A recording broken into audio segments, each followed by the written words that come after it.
Usai melakukan orasi di jalan, sejumlah mahasiswa yang mengaku himpunan mahasiswa Islam cabang Goa Raya ini menerobos masuk ke dalam restoran siap saji yang berada di Jalan Petarani, Makassar. Meski sempat dihalau security, namun mahasiswa yang jumlahnya lebih banyak ini tetap masuk hingga ke lantai 2 restoran.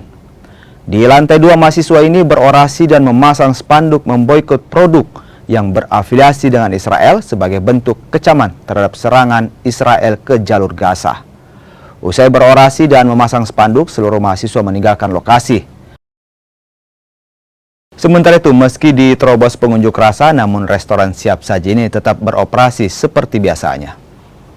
Berkaitan dengan penyerangan yang kemudian dilakukan oleh Israel ke Palestina, maka pada malam tadi teman-teman bersepakat untuk kemudian bersama-sama memboikot produk ASI yang berafiliasi terhadap Israel.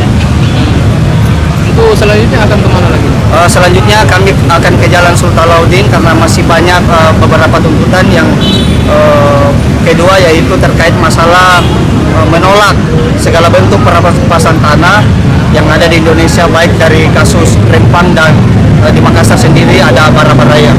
Dan yang ketiga adalah kami meminta untuk kemudian Presiden Joko Widodo untuk segera mengevaluasi integritas Mahkamah Konstitusi.